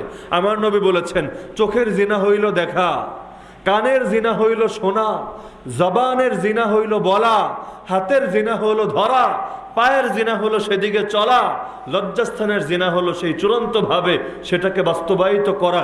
কেউ যদি চোখের জিনা না করে, তার লজ্জাস্থানেরও জিনা হবে না। কারণ লজ্জাস্থানের কাজ আসে পরে, চোখের কাজ আসে আগে। আগে চোখ দেখে, পছন্দ করে, ভালোবাসে, তারপর লজ্জাস্থান সেই ব্যাপারে আগ্রহী হয়। যে প্রথম দরজাই বন্ধ করে দেয়, রাতে ঘুমানোর সময় ভালো করে গেট টেট লাগায় নেয়, ওর বাড়িতে চোর ঢুকতেই পারে না, আর সব লাগায়া খালি নিজের ঘরের দরজাটারে বন্ধ করে শোবেন, রিস্ক আছে। চোর ওই পর্যন্ত যদি আয়া পড়ে, এইটারে ভাঙতেও বেশি টাইম লাগবে না। তো যে নজরের হেফাজত করে না, সে লজ্জাস্থানটাও বাঁচাতে পারে না। কেউ যদি কসম খেয়েও আপনারে বলে, হুজুর লজ্জাস্থানের হেফাজত আমি ঠিকই করি, চোখ দিয়ে পর্নোগ্রাফি দেখি তো কি হয়েছে, খারাপ দৃশ্য দেখি তো কি হয়েছে, আমার লজ্জাস্থান সেভ আছে, আপনি লিখে রাখেন ও একটা আস্ত মিথ্যাবাদী। এটা সম্ভবই না। দেখেন আল্লাহ তাআলা অন্যান্য গুনাহের ব্যাপারে বলেছেন এটা করবা না, এটা করবা না, চুরি করবা না, ডাকাতি করবা না, মিথ্যা বলবা না, গীবত করবা না। জিনার ব্যাপারে আল্লাহ এটা বলে নাই জিনা কইরো না। আল্লাহ বলেছেন লা তাকরাবুজ জিনা, জিনার ধারে কাছেও যায়ও না। অন্য গুনার ব্যাপারে তো ধারে কাছে যাওয়ার কথা বললো না, এইখানে স্পেশাল কইরা ধারে কাছে যায়ও না। তার মানে ধারে যাওয়াও পাপ, ধারে যাওয়া নিষেধ। কেন আল্লাহ আলাদা করে বললেন কি জন্য? তার মানে যে জিনার ধারে কাছেও যায় ও আর ঈমান নিয়ে ফিরতে পারে না। কারণ আল্লাহ নবী স্পষ্ট হাদিসে জানিয়েছেন একজন জিনাকারী যখন জিনা করে তার ভেতরে ঈমান থাকে না, ঈমান ভেতর থেকে বের হয়ে মাথার উপরে অবস্থান করে। কারণ ঈমান অত্যন্ত দামি জিনিস, তার লজ্জা লাগে যে বান্দা এরকম একটা কুকর্ম করছে। নাউযুবিল্লাহ মিন যালিক। তো কেউ জিনা থেকে বাঁচতে চাইলে তরিকা একটা, চোখ বাঁচাও, চোখ বাঁচাও বান্দা, তুমি এই জামানে আল্লাহর ওলি হয়ে যাবে। আর চোখ যদি কেউ না বাঁচায় তার পক্ষে কোনো কিছুই বাঁচানো সম্ভব না। এখন হবে কি, চোখ দিয়ে দেখেছেন একবার, কয়বার? একবার। দিলের মধ্যে ছবি গেঁথে গেছে, এখন সপ্তাহকে সপ্তাহ পার হয়ে যায়, মাসকে মাস পার হয়ে যায়, দিলের মধ্যে যেই কয়বার সেই ছবি ভেসে ওঠে, আপনার কিন্তু কবিরা গুনাহ হচ্ছে আর হচ্ছে। অনেক সময় নামাজে দাঁড়ালেও খারাপ চিন্তা আসে মানুষের। আগে কখনো দেখেছে চোখ দিয়ে? একবারে দেখেছে, দুইবার না, জাস্ট একবার। কিন্তু এই যে দিলে যেই কয়বার কল্পনা করবে, প্রত্যেকবার দিলের জিনার গুনাহ হবে। আপনি কি মনে করেছেন আল্লাহ জিনার গুনাহ দিয়ে ধরবে না আপনারে? সহিহ মুসলিমের হাদিসে আছে 3 শ্রেণীর মানুষ এমন, কিয়ামতের দিন আল্লাহ এদের সঙ্গে কথাও বলবেন না, এদের চেহারার দিকে তাকাবেনও না, এদেরকে পবিত্রও করবেন না। এর মধ্যে 1 নম্বর শ্রেণী হলো আশ-শাইখুজ জানি, এমন বৃদ্ধ লোক যে জিনা করে। মুহাদ্দিসরা পেরেশান, বৃদ্ধ লোক আবার জিনা করবে কেমনে?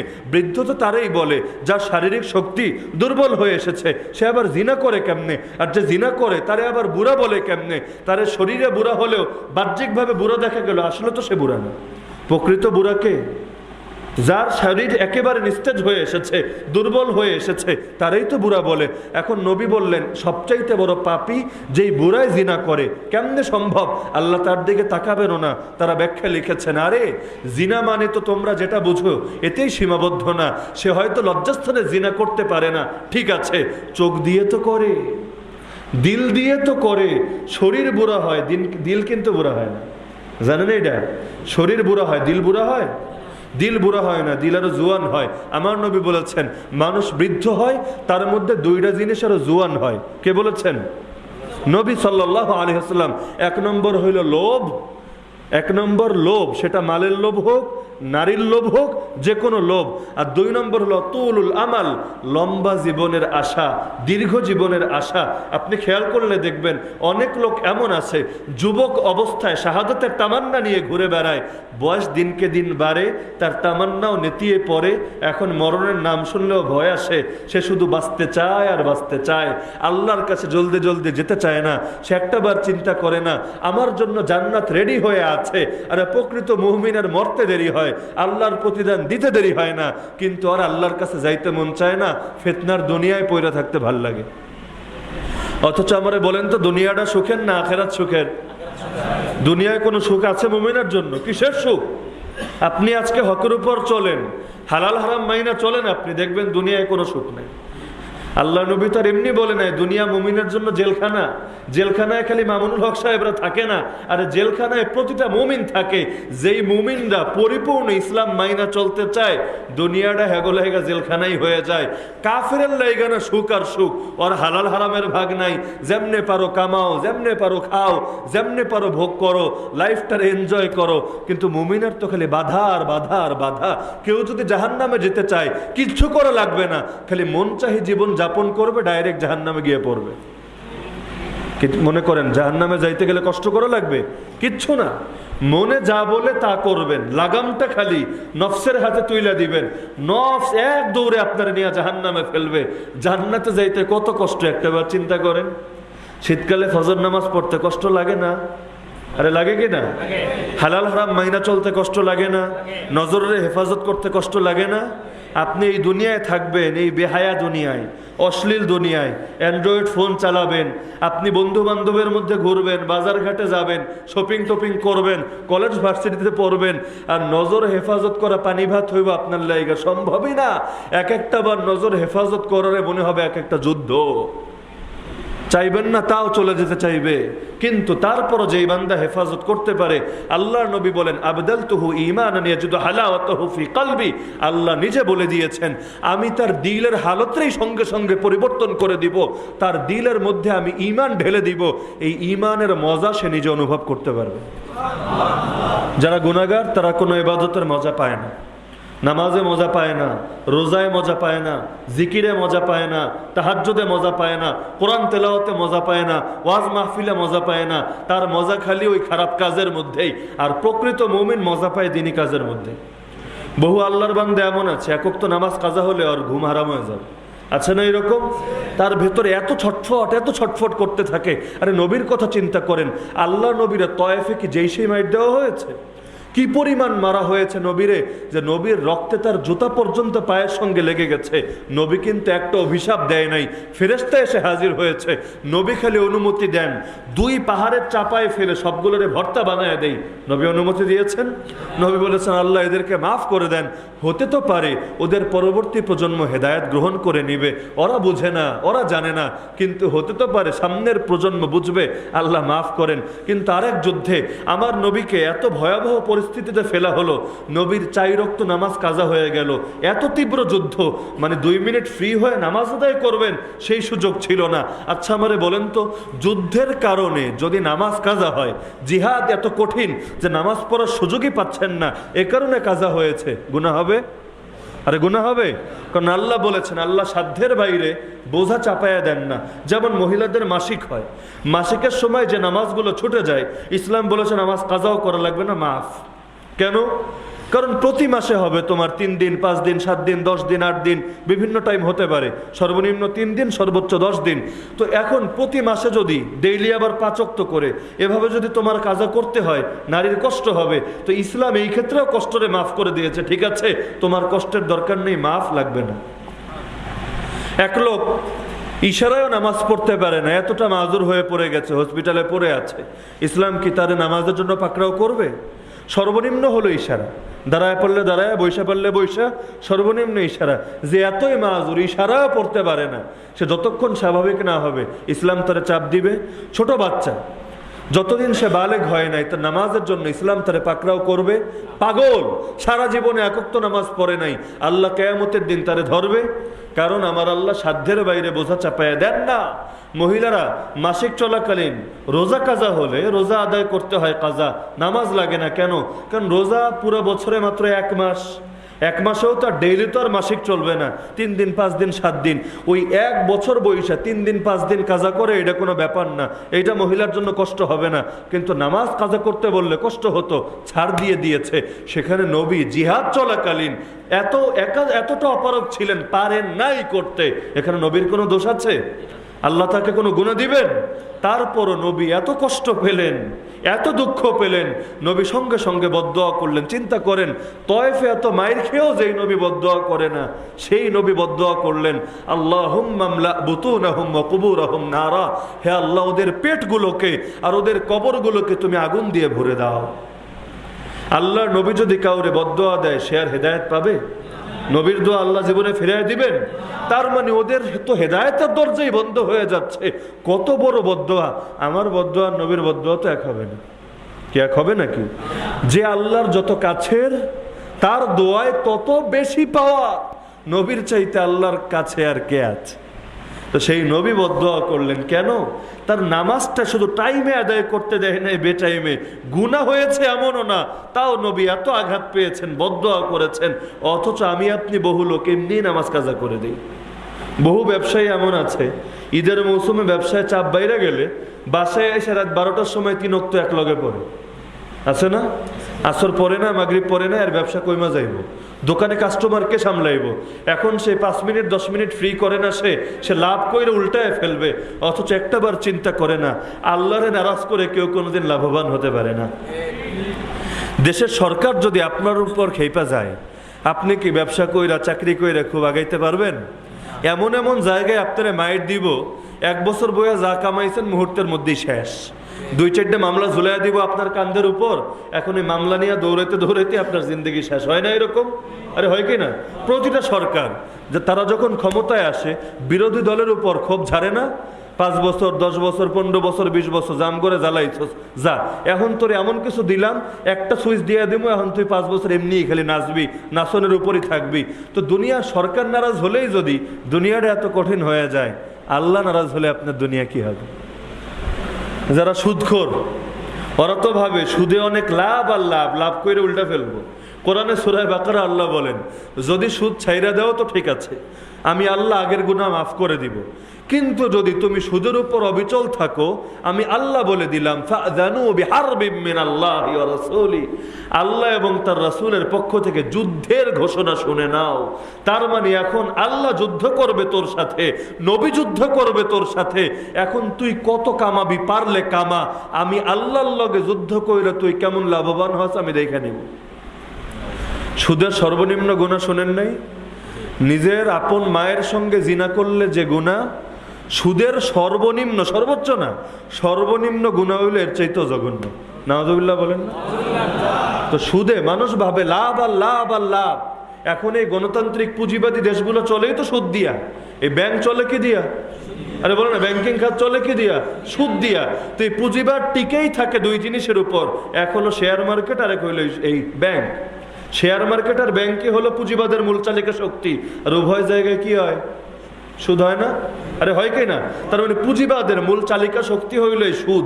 এই বাংলাদেশ বলেন আর দুনিয়ার বড় বড় রাষ্ট্রগুলো বলেন, ইসলামী অর্থনীতি তো কারো ভাল লাগে না, সবাই নিয়েছে পুঁজিবাদ, সুদ ভিত্তিক অর্থনীতি। এই শেয়ার বাজারে সুদি লেনদেন হয় না, ব্যাংকে সুদি লেনদেন হয় না। এই দেশগুলো ভেবেছে এভাবে সুদ খায়া, সুদ দিয়া আমরা উন্নয়ন কইরা ভাষায় ফেলমু, অথচ একটাবার চিন্তা করে না যুদ্ধের ঘোষণা আসমান থেকে আয়া পড়ছে, আল্লাহ যুদ্ধে নেমে গেছেন। এখন তুই কেমনে উন্নতি হবি বান্দা?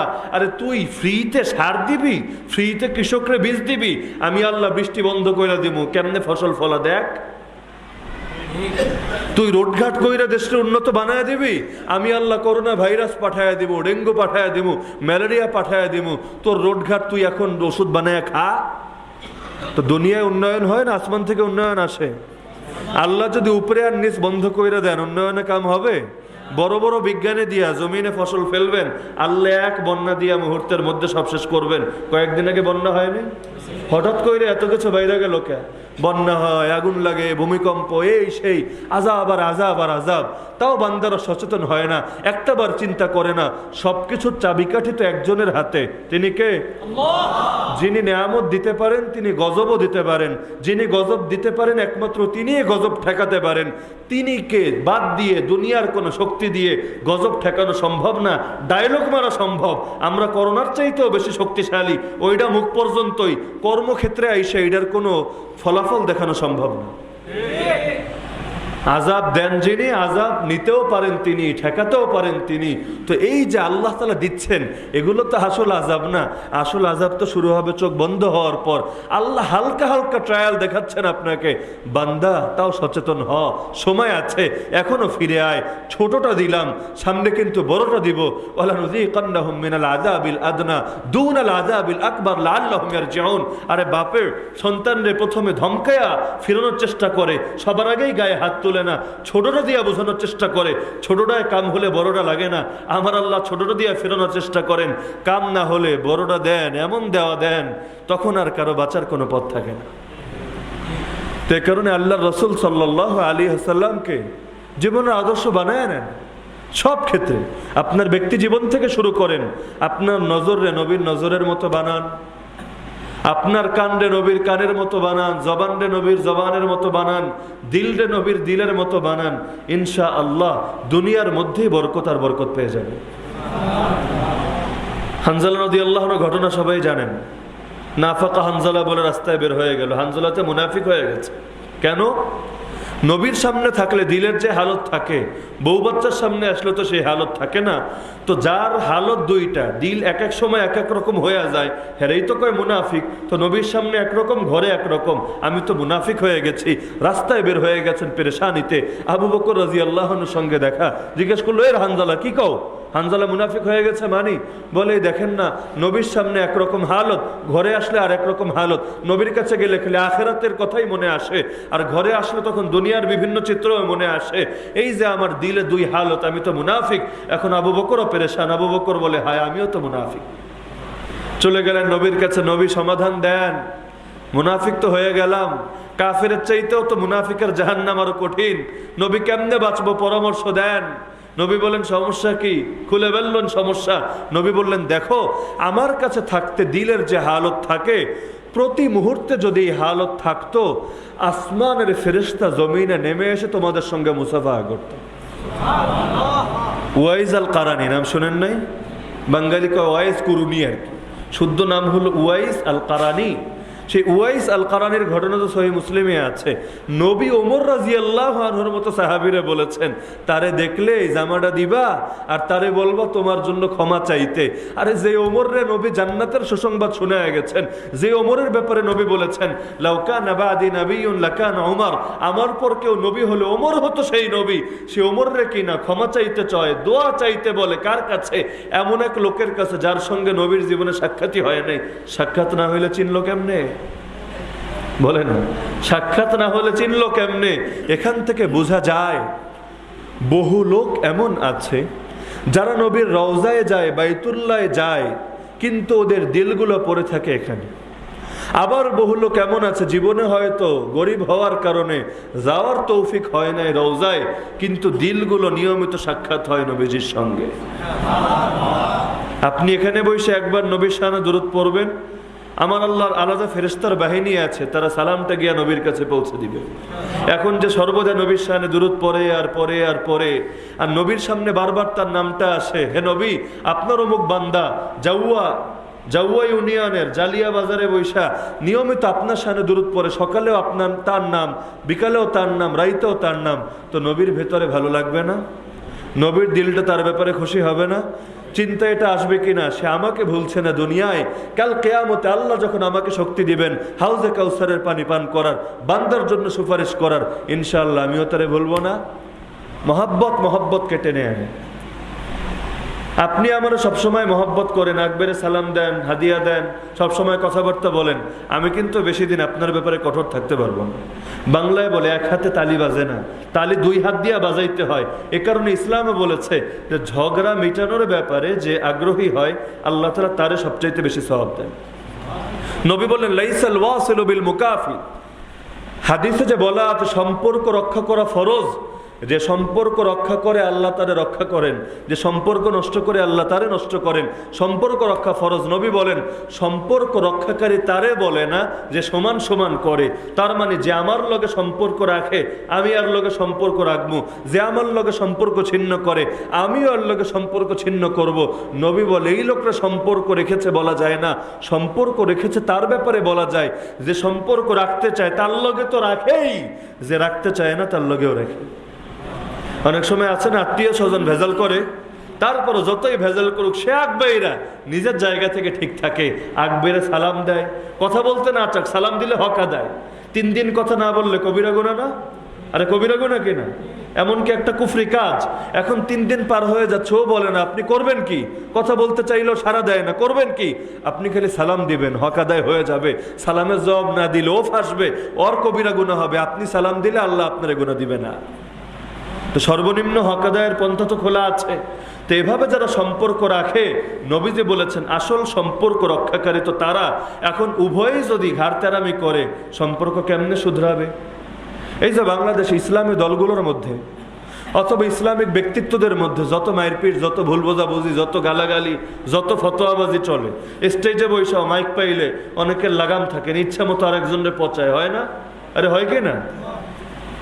এখন এটা সমাধান কি? সমাধান হইলো সবারই তো যুক্তি আছে ভাই। আপনি আমার লগে ঝগড়া লাগাইছেন, যুক্তি আপনার নাই? আমিও ঝগড়া করছি, যুক্তি আমার নাই? যুক্তি সবার আছে। সবাই যদি সবার যুক্তি লইয়া পইরা থাকে, কিয়ামত পর্যন্ত সম্পর্ক রক্ষা হবে না, আর ইসলামী সমাজও ঐক্যবদ্ধ আর সুন্দর হবে না। এখন যুক্তিটা বাদ দিয়া আপনি আল্লাহর জন্য ছোট হন, আল্লাহ আপনারে বড় বানায় দিবেন। মান তাওয়াদা লিল্লাহ রাফাহুল্লাহ, যে আল্লাহর জন্য নিজেরা ছোট বানায় আল্লাহ তারে বড় বানায়। আমারে বলেন তো, সালাম দিলে সব বেশি না জবাব দিলে সব বেশি? দিলে সব কেন বেশি? এমনকি নবী বলেছেন আল বাদি বিস সালাম বারিউম মিনাল কিবর, যারা আগে সালাম দেয় তারা অহংকার থেকে মুক্ত। আমি নবী গ্যারান্টি দিয়ে দিলাম, সার্টিফিকেট দিয়ে দিলাম, কেউ যদি অহংকারের চিকিৎসা করাতে চাও তুমি আগে আগে সালাম দাও, আল্লাহ তোমার অহংকারে দূর করে দিবেন। এখন আগে সালাম দিলে সওয়াব বেশি, কি জন্য? কারণ আপনার দিলে আন্তরিকতা বেশি, আপনি চান সম্পর্ক রাখতে। জবাব সালাম দেওয়া সুন্নত, জবাব দেওয়া সুন্নত না করলে কিন্তু গুনাহ হয় না। সালাম আপনি আকবেরে কাউরে দিলেন না, গুনাহ হবে? সওয়াবও হবে না, গুনাহ হবে না। কিন্তু কাউরে দিলেন, সে জবাব দিল না, কি হবে? কেন? আমি সালাম দিলাম, তুই জবাব দিবি না কি লেগা? শোনার পর তার মানে ভাব বেড়ে গেছে, অহংকার বেড়ে গেছে, হিংসা বেড়ে গেছে। অহংকার যার ভেতরে থাকে সগীরা গুনাহ না কবিরা গুনাহ? এমন কবিরা গুনাহ, ইবলিস জান্নাত থেকে বের হলো কোন গুনার কারণে বলেন? চুরি, ডাকাতি, ধর্ষণ। কি গুনাহ? কি গুনাহ? আমি আপনি বহু লোক এমন আছে জীবনে একটাবার তওবা করি না অহংকারের গুনাহ থেকে। কত গুনাহ থেকেই তো তওবা করি না? আল্লাহ, মাল মাইরা খাইছি মাফ করে দাও, সুদ ঘুষ খাইছি মাফ করে দাও, গীবত করছি মাফ করে দাও। কয়জন আমারে বলতে পারবেন হুজুর আমি এই দোয়াও করছি, আল্লাহ আমার তো অহংকারের গুনাহ হয়ে যায়, আমার অহংকারের গুনাহ মাফ করে দাও। জীবনে একটাবারও হয়তো তওবা করি নাই। এই অবস্থায় যদি মরেন পরিণতি কি হবে? দিলের মধ্যে অহংকার নিয়ে মরলে জান্নাত কেমনে পাবে? তো অহংকারের গুনাহ সবচাইতে ভয়াবহ গুনাহ। এই গুনার ব্যাপারে আমরা সবচাইতে গাফেল। এই যে জিনার চাইতেও গীবতরে খারাপ বলা হয়েছে, এর একটা কারণ হলো গীবত করে অহংকারের কারণে। কিসের কারণে? আপনি আমার দোষ বলছেন কি জন্য? কারণ নিজেরা বড় সুফি সাহেব মনে করেন এজন্য। যদি নিজেরাও পাপি তাপি মনে করতেন তাইলে তো আমার দোষ বলতেন না, আপনি তো আরো চিন্তা করতেন মুমিন মুমিনের আয়না, আল্লাহ তার দোষ আমার সামনে দেখাইয়া দিছেন। এখন এটা যদি আমার মধ্যেও থাকে আমি যাতে শুধরাইয়া যাই, যদি আমার মধ্যে না থাকে আমি যদি জীবনেও আর না করি। এই শিক্ষা নেওয়ার জন্য আল্লাহ আমার সামনে এনেছেন, লোকের সামনে বইলা খাটো করার জন্য তো না। এখন তারপরও গীবত করে কেন? নিজের ভিতরে অনেক ভাব চলে এসেছে, নিজেরে বড় মনে করে, কারণেই তো জিনা করে কেন? শাহওয়াতের কারণে, কুপ্রবৃত্তির কারণে। আর আল্লাহর কাছে কুচাহিদার গুনাহ এর চাইতে অনেক জঘন্য গুনাহ হইল অহংকারের গুনাহ, হিংসা। হিংসার ব্যাপারে হাদিসে বলা হয়েছে ইন্নাল হাসাদি আকুলুল হাসানাত কামা তাকুলুন নারুল হাতাবা। আপনার মনে করেন পাহাড় পাহাড় নেকামল আছে, ভিতরে খালি একটা রোগ আছে। কি রোগ? হিংসা। আপনার যত আমল আছে হিংসা পুরা খায়া ফেলবে একেবারে। আল্লাহ নবী বলেন যেভাবে আগুন লাকড়ি খায় একইভাবে হিংসা সব আমল রে খায়া ছারখার করবে। কিয়ামতের ময়দানে হাজির হয়ে কইব কিরে আল্লাহ আমি এত মাল এত আমল জমা করলাম, কই আমার আমল? আমার আমল নাই দেখি। এই অ্যাকাউন্ট কি হ্যাক হয়েছে নাকি? হ্যাকাররা কি মেরে দিয়েছে নাকি? কই আমার আমল? তখন দেখানো হবে আমল তো করছিলা বান্দা, এখন যেই ব্যাগে তুমি মাল লইছিলা ব্যাগের তলা ফাড়া ছিল। বুঝেন নাই? ঈদের সময় শপিং করেছেন অনেক, কিন্তু যেই ব্যাগে নিয়েছেন ব্যাগের তলা নাই। বাসায় এসে কয়টা পাবেন? একটা পাবেন। 10,000 20,000 30,000 রাস্তাই শেষ। আমল করলেন অনেক, খালি একটা হিংসা আছে ভিতরে। কিয়ামতের ময়দানে দেখবেন ফাঁকা। কিরে আমল কই? আমল তো খায়া ফেলছে। কে খাইলো? কোন কুত্তায় খাইলো না শহরে খাইলো? না কেউ না, খাইছে আপনার হিংসায়। এই হিংসা ওই কুকুর শুকুরের চাইতেও ভয়াবহ। একটাবার চিন্তা করেন, কোন একটা কুত্তা জাহান্নামে যাবে? কয় না আমারে? কি জানেন না আপনারা? আপনারা ক্লান্ত হয়ে গিয়েছেন বুঝছি, আলোচনা শেষ করে দিচ্ছি, এটাই আমার লাস্ট বাক্য। কোন একটা কুকুর জাহান্নামে যাবে? কোন একটা শুকর জাহান্নামে যাবে? কোন একটা জীবজন্তু জাহান্নামে যাবে? কিন্তু লক্ষ কোটি মানুষ জাহান্নামে যাবে। তো যেই মানুষ জাহান্নামে চলে গেল সে কি কুকুর আর শুকুরের চাইতে অধম হয়ে গেল না? তো এই কারণে আশরাফুল মাখলুকাত আল্লাহ আমাদেরকে বানিয়েছেন, কিন্তু নিজেও আবার বলে দিয়েছেন সুম্মা রাদাদনাহু আসফালা সাফিলিন। বহু লোকরে আবার এত নিকৃষ্ট আমি বানিয়ে দেই, উলাইকুহুম শাররুল বারিয়া, যারা সৃষ্টিজীবের সবচাইতে নিকৃষ্ট হয়ে যায়, প্রাণীর চাইতেও যারা জঘন্য হয়ে যায়। এই কারণে মানুষ হয়ে জন্মেছেন বলেই খুব বেশি খুশি হওয়ার কারণ নাই, বরং এখন প্রকৃত মানুষ যদি হতে পারেন, ঈমান আর আমল দ্বারা যদি নিজেরা দামি বানাতে পারেন, আসমানের ফেরেশতার চাইতেও আপনি দামি হবেন। কারণ আল্লাহ কোনো ফেরেশতারে জান্নাত দিবে না। জান্নাত বানাইছে ফেরেশতার লাইগা? কয় না? জান্নাত ফেরেশতার লাইগা বানাইছে? কার লাইগা বানাইছে? আল্লাহ। এই আপনার আমার লাইগা। তা তা আল্লাহ জান্নাত বানিয়েছেন আমার আপনার জন্য, তৈরি করেছে ফেরেশতা খেদমত পর্যন্ত, সালাম দিবে, ইস্তেকবাল করবে, বহু কাজ করবে ওই পর্যন্ত। কিন্তু আল্লাহ বানিয়েছেন কার জন্য? আবার জাহান্নামও আল্লাহ ফেরেশতার জন্য বানায় নাই, জীবজন্তু শুয়োর কুকুরের লেগেও বানায় নাই, বানিয়েছে কিন্তু আপনার জন্যই, মাঝামাঝি আপনি। সুতরাং মরার আগে কিন্তু হাল ছাড়ার কোনো কারণ নাই। কোন সাহাবী এমনও বলতেন, হায় আমার বড় ভয় হয় জাহান্নামে যদি একটা লোক যায় মনে হয় সেই লোকটা আমিই হব। আবার বড় আশা জাগে জান্নাতে যদি মাত্র একজন লোক যায় হতে পারে সেই লোকটা আমিই হব। একদিকে আশা আর একদিকে ভয়। আল ঈমান বাইনাল রাজা বাইনাল খাউফি ওয়ার রাজা। আহলুস সুন্নাত ওয়াল জামাতের আকীদা হলো ঈমান হলো আশা আর ভয়ের মাঝামাঝি। কারো যদি আশা না থাকে সেও পুরো মুমিন না, কারো যদি ভয় না থাকে সেও পুরো মুমিন না। জাহান্নামের ভয়ও লাগবে, জান্নাতের আশাও লাগবে। গুনাহ থেকে বাঁচবেন জাহান্নামের ভয়ে, নেক আমল করবেন জান্নাতের আশায়। আল্লাহ তাআলা আমাদের সবাইকে তৌফিক দান করুন, আমিন। ওয়া আখিরু দাওয়ানা আনিল হামদুলিল্লাহি রাব্বিল আলামিন। সবাই দুরূদ শরীফ পাঠ করুন।